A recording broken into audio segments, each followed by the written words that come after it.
Ing'orita Maa TV amu enang ena. Hata nikienda nyumbani sio kusema mimi nitakuwa bado nitakuwa na haja ya kuja kuchukua vyombo vyangu pia mfanye biashara zangu. Bado nitakuwa na haja ya kutembea hapa kwa soko ninunue virago vyangu. Nitakuwa pamoja na nyinyi bwana. Mimi hakuna nani anahama kuna mtu anahama Kenya hapa? Kuna anahama? Ama wewe unahama? Unahama unaenda Ethiopia wewe? Labda huyu anahama kwenda Tanzania. Mimi niko hapa Nairobi hii tu, mimi ni mtu ya mtaa wa Nairobi hapa tu. Tutakuwa tunatembeleana ama ni namna gani? Si hivyo? Na tuongee na tuendelee pamoja. Tumekubaliana.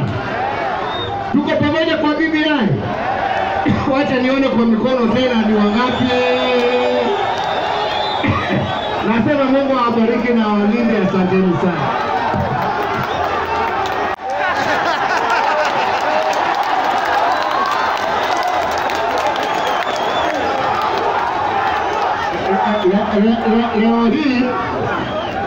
Leo hii sitaongea juu ya hiyo maneno, lakini niwaambie hivi. I want to assure you, wakati wale ambao wanatuongoza na wanatupatia wataalamu ambao wanashughulikia hii maneno ya afya wakituambia ni sawa, na kuambia mimi mwenyewe nitakuja na tutakubali, na sio mbali, msione ni mbali.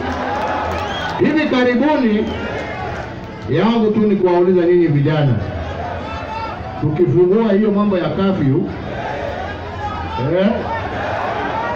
kwa sababu wakati wake utafika, hiyo sio leseni ya kurudi mambo mengine ambaye sitaki kuongea hapa. Tunataka hata tukifungua mtakuwa na utaratibu mwema. Sisi tutakuwa na utaratibu mwema. Kwa hivyo leo siongei hiyo, lakini niwaambie siku haiko mbali ile ambayo tutafanya nini, lakini tujue ya kwamba lazima tujitunze na tuchunge wenzetu, haswa wale ambao ni wakongwe, tusije tuwaletee shida kwa sababu ya tabia zetu mambo. Mungu awabariki. Asante sana. Ing'orita Maa TV amu enang ena.